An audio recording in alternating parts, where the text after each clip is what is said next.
so that you have to figure them out for yourself. Anyway, we're doing Colossians, and we're up to the point of Greek literature. Because, and you know, I'm trying to keep moving in Colossians, that way we get some of the text too. But the point is that, you know, like I always say, history's not a bumper sticker. And you kind of have to build, well, you have to build up into understanding for every area that you study in history. And so Colossians being a historical document, a Greek historical document, you got to know something about Greek, you got to know something about the history, you got to know something about the culture, you got to know something about the times.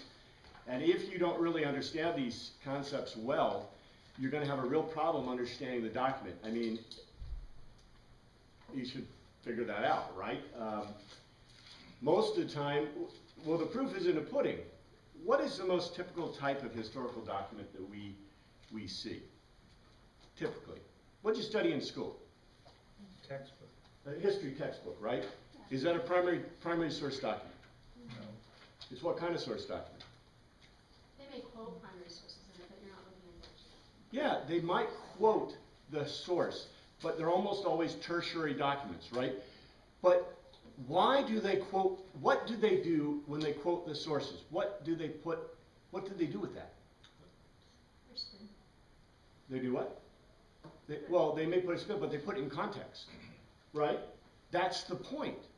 Because one of the most difficult things, when I studied at Aaron history, I almost always study from primary and secondary sources, period, doc. Because, you know, if you read my books, you know, a lot of people are astounded by the amount of history in the books. But that history doesn't come from tertiary sources. It comes from primary and secondary sources. Which, for example, if you go pick up a letter from the Civil War, you might be astounded about what it says. 90%, you know, this is an absolute truthful statement. 90% of the letters in the Civil War that were written by black slaves are positive about their environment and about the Civil War in terms of the South. Now, isn't that interesting? You don't hear that much in the history books. A lot of the writing from the South in letters is astounding, especially when you read between the lines.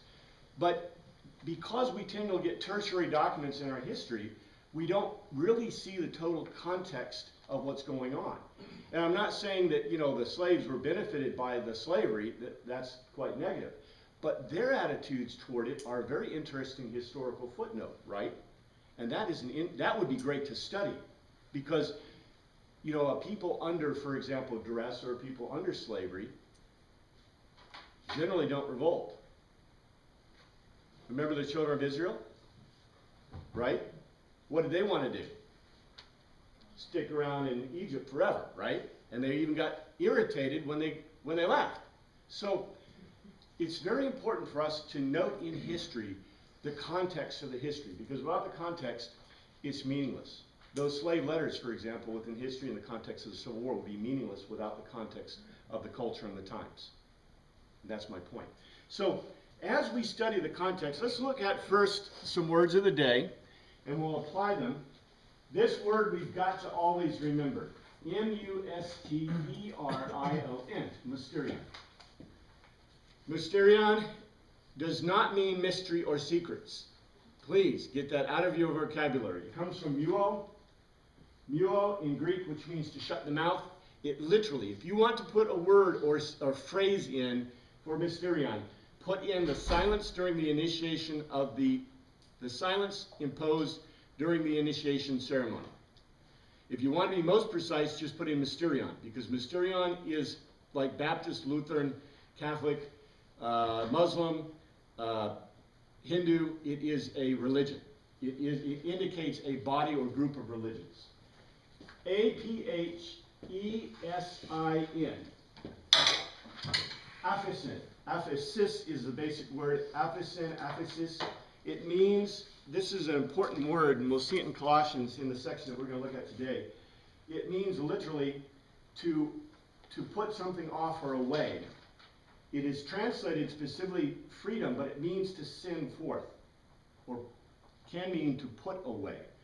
We generally translate it, and get this, there are better or worse translations, but in the King James you find deliverance, forgiveness, liberty, and remission.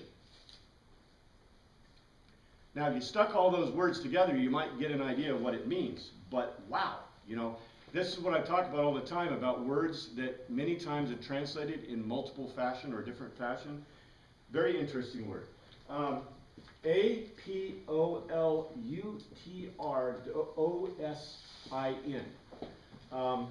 Apollutrosin.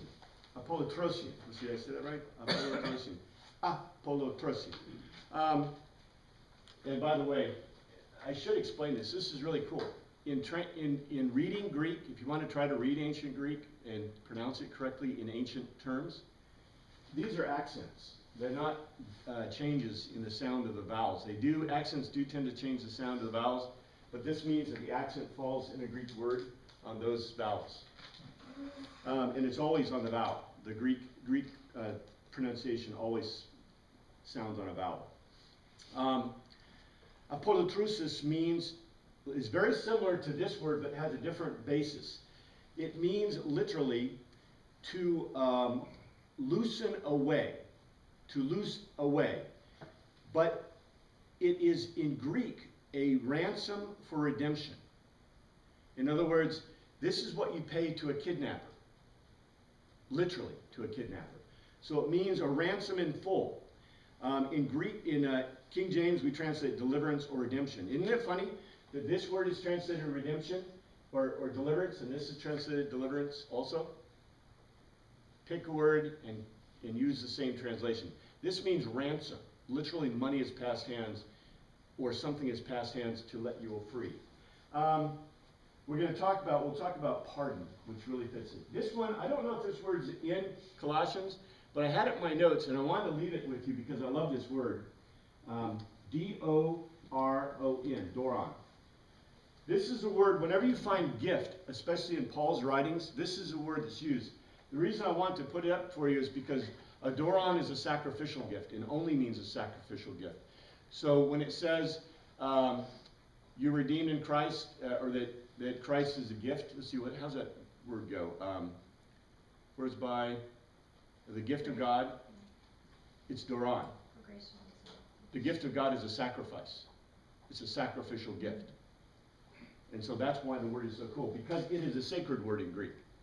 You don't ever give doron to people, but to God. To a door? No, not at all.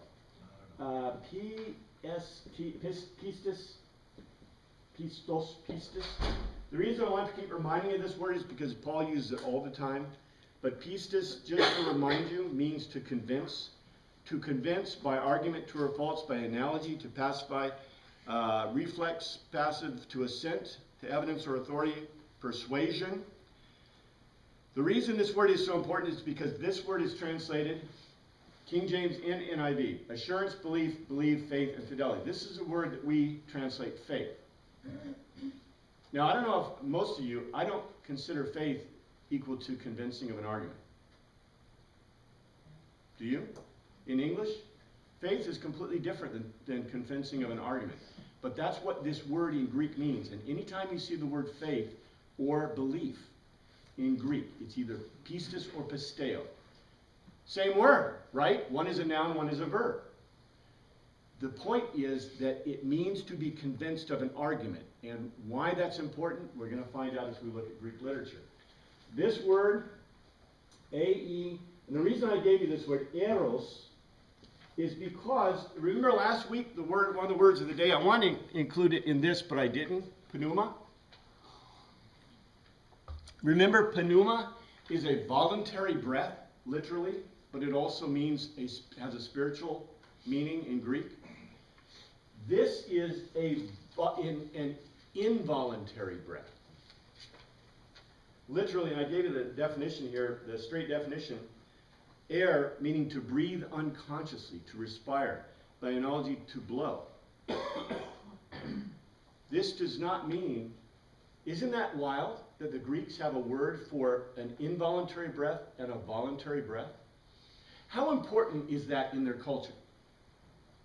You know, they always make this thing about their Eskimos have 23 words for snow, right? That's kind of true and kind of false. But what does that mean? That means that snow is really important. When you have a couple of words, one means a voluntary breath and one means an involuntary breath, that means it's a very important concept to them. Especially since one is a sacred word, pneuma, That's why we always translate it spirit, generally. L-O-G-O-S, and these are the two big focus words today, logos, T-E-L-O-S, telos. Logos and telos. As you remember, and this is why this word is so important, a logos, logos is one of those words. I don't like the way we translate it. I give you all the translation words down there. Account, cause, communication, concerning, doctrine, fame, have to do, intent, matter, mouth, preaching, question, reason, reckon, remove, say, show, speaker, speech, talk, thing. None of these things move me. Tidings, treatise, utterance, word, work. It literally means in the Greek logical words. In other words, it means an argument. So, for example, I gave you right there. It says right here, logos means to lay forth, relate in words, systematically or set discourse, something said, a topic, reasoning, motive, a computation. How we get all these translations in the King James and the NIV from this word, I have no idea. Because I would pick one way of saying this whenever I see it, and I would use an argument. Or a logical, if you want logical words, or a logical discourse, or something. Use a phrase like that in English. But for example, what do we translate this in John? The Word. And we take that to mean Christ. Well, that's cool. I have no problem with that if you want to do that as a euphemistic thing. Do you think a Greek would think that way? No way. No Greeks thinking that way. Now, a Greek Hebrew that's read the Septuagint, remember I told you how the Septuagint got that word and why it ended up in John? Yeah. They might be thinking the creation word of God, the Amar of God, which is, the literal translation. But the Amar of God is the spoken word of God, the command word of God, the logical argument of God. What we lose by making a word mean word. Terrible. Now, telos this is critical because this fits within the context of Greek literature. But a telos literally is a vanishing point. So here is a figure, and here's the horizon, and the vanishing point on the horizon, that is a telos. Now, what is really remarkable about a telos is how many teloses do I have? Infinite. And if I made a demarcation, for example, of this is the future, and this is the past, a telos can be a beginning, and a telos can be an ending. For example, the Greeks talk about the telos of the universe. What do they mean? The beginning and the end. Remember the Alpha and the Omega? That is a what? A telos. Now, a telos, if you want to look and see what words have been used to describe a telos, the point aimed at as a limit. Oh! A point aimed at as a limit. Don't you love it? The point aimed at as a limit. Remember a limit construction in geometry, right? The limit, right? What's the limit of this? Whatever the axis is, 0, so the limit is 0, right? Wow! Do you see this? What is this? It's a limit, right? It's an infinite because guess what? What a limit does. What does a limit mean? Do you ever reach the limit? Never. You never reach the limit. So it's unlimited. It's not limited. It's an infinite. But yet there is a limit, right? Do you see this? This is very important. A telos, for example, remember what I told you a parable was. Do you remember back in class a parabola? A parable? This is a parabola. What does a parabola have as a limit? The low point. Right here is the limit. How many does it have? It has one telos. A parabola, a parabola, a parable is a logos with how many teloses? One. Now, let's expand this. I mean, I know this, if you haven't heard this before, this may be a little confusing. But, let's look at these words. This is a critical point. Greek literature, I don't want to erase the important parts. let's see, where's my Greek literature stuff? I got it right here. See if there's anything I need to hit. High points. The most important thing we need to know is this. Is Greek like English? Can you, all right, do these letters look like English letters? Some do. Some do. Most don't, right? They don't dot their I's, for goodness sakes. They do have an O, you know, but who ever heard of an omega, right? And an eta, and a ellipson, right? A trailing sigma. This is a trailing, where's the trailing sigma? Trailing sigma. You have trailing sigmas, and you have regular sigmas, internal sigmas, you know. Look, this stuff is not, this is Greek, right? It's different language. It is not similar to English. Its construction is not similar to English. Its grammar is not similar to English. It is an Oriental-based language. It is an Oriental-based language. It is an Oriental-based culture. It is not Germanic. It may or may not be related to, I'm not a language, what do you call those guys? Well, I'm a linguist, but not a language anthropologist, a person that looks at languages, you know, in the past to try to, you know, I do know quite a lot about how languages changed and about the history of languages, but if you look at this language, this is not a Germanic language. You know, Germanic languages are based in Hindu, what was that, Sanskrit, Sanskrit-based, you know. Their Greek does have some antecedents within that, but Greek is in large measure independent, although, where did we get our letters? Started with Greek. Matter of fact, our letters, the letters, if you remember, my favorite section as a kid was, you know, how the letters change through time, and they start with hieroglyphics, and they went to Greek, and then whatever. So we did borrow a lot of our letters, and the Latin did too, the Romans, you know, to produce the languages. But we notice it's not the same as English. It is not a Romantic language. It is not a Germanic language. English is what? Is a Germanic language mixed with a Romance language. It's French mixed with Anglo-Saxon. We do not have any antecedents that are purely Greek, although we borrowed a lot of Greek forms. So, the thing that we need to recognize is that Greek is not like English. It is a geometrically based reasoning type language. I've talked about that over and over again. It is a very simple language. It has many words to describe very complex concepts, but that's true in all ancient languages are like that. We've talked about how it forms. You form these words together from pieces, parts. I show you those examples in the words of the day.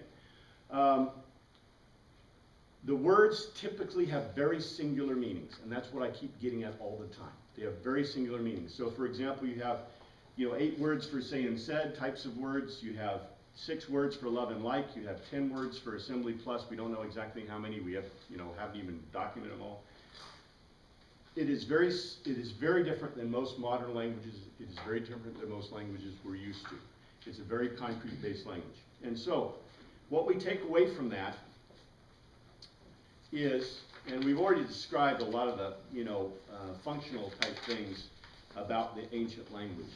But the most important thing that we can kind of drive to in understanding this language is that when we write in English, and I always go back to this because this is such an important picture.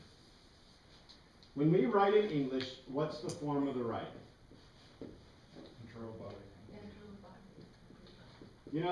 You're going to be so happy that I taught you this, because if you write this way, you'll make your bosses happy. Okay? Intro, body, conclusion. How does Hebrew? Hebrew is written synopsis. This is ancient Hebrew. Synopsis, body. And Greek is, and this is the point. It's a logos. It's a telos. And you notice I draw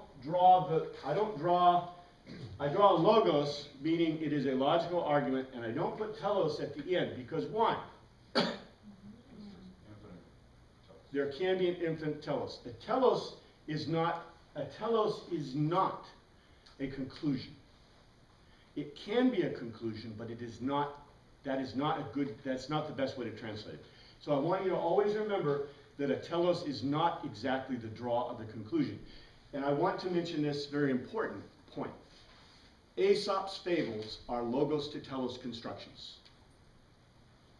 But remember what I always tell you. Who added the morals? Romans. The Romans added the morals.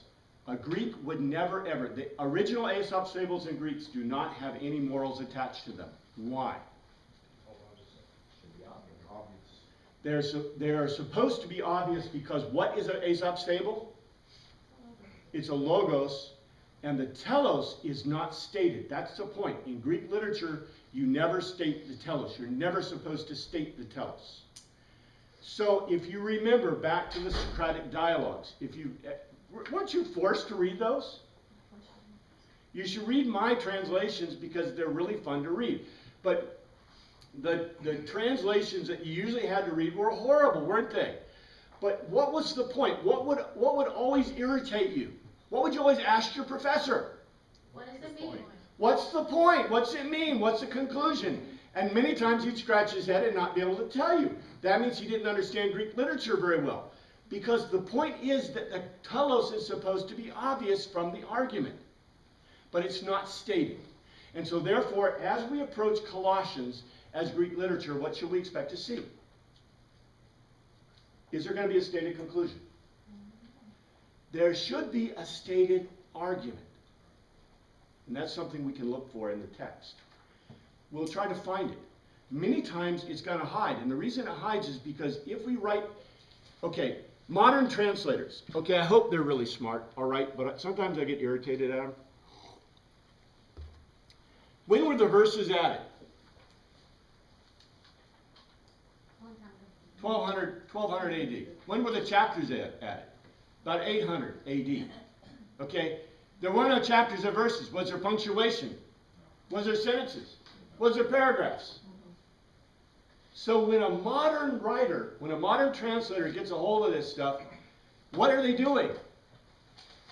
They're building on all, and it's not bad to build on all the knowledge from the past, but a lot of this stuff was added. See? And you have to really go to I hate the word used, paraphrase, a true translation.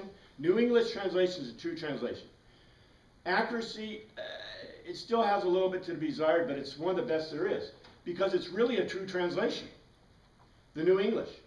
The NIV and the King James, I taught a class a couple of semesters ago. Usually in class is where I talk about translations and about how they work. And sometimes people are surprised because you don't necessarily get good translations from the way that we approach the Bible, which is sad. But that's part of the legacy of translations. And we've talked about it. It's like 5 different types of main translations. So the problem is that when you get modern writers that are writing in English, what kind of construction are they going to be driven to? When it is really a Greek logos to telos. And that's a problem. So I get to fail English.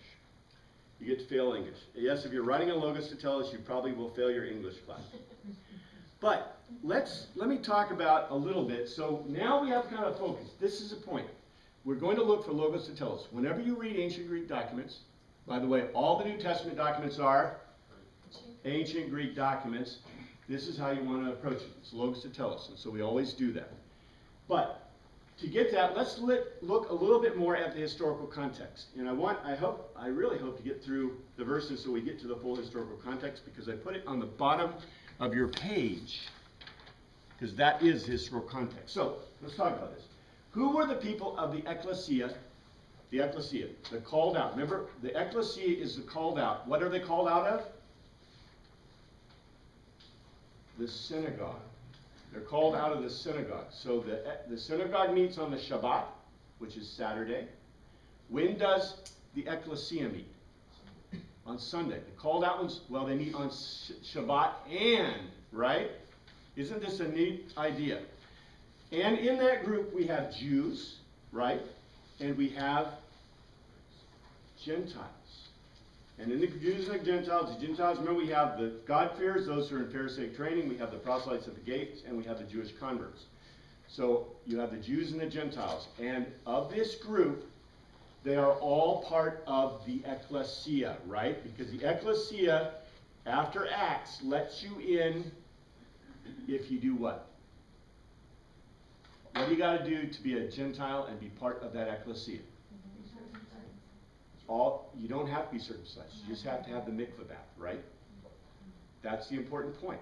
Remember, the last stage before you became a Jewish convert from a Gentile was you went through the mikvah, which is a baptism. The step for Christians was the mikvah too. We call it baptism. So when you see baptism, you can translate that mikvah if you want. That's a Greek word. So anyway, or Jewish word. So, the Jews that were in that synagogue, here's a synagogue. Here's a synagogue. Here's a synagogue, and it's Jews, and it's the Gentiles we talked about, the Gentiles, and they're meeting on a Shabbat, and then we have the ecclesia, and the ecclesia is meeting with the synagogue, and they're also meeting on Sunday, on the first day of the week, and they have certain groups from this. The only difference is, in this group, who are the only ones that can really participate in everything? The Jews and the Gentile converts, right? That were converted to Judaism. They were circumcised and went through the mikvah. Who can participate here? Everybody, and that's what's really critical and important to understand. So, that's who we have. Where did the Gentiles come from? What did the Gentiles come out of? Their belief structure. The ultimate is the mysterion. There are pagans who are mystery. Remember, this is what I've told you before. In the Greek period, everybody was a pantheonic pagan. There's no such thing as an atheist. Remember, what did they do to atheists? What did they do to Socrates? They said Socrates was an atheist. He wasn't, but they said he was. And what did they do to him? Matter of fact, the argument about Socrates was he worshipped the wrong gods. And they croaked him. There are no atheists, because if you're an atheist, you're dead. Okay? So there's no atheists. So everybody's a pantheonic pagan. Now, in the pantheonic paganism, if you want to be part of the community, what are you a part of? You're part of a mysterion. So, in general, everybody that was a Gentile is going to be involved in the mysterion. Guess who else could be involved in the mysterion? Who else could be involved in the mysterion?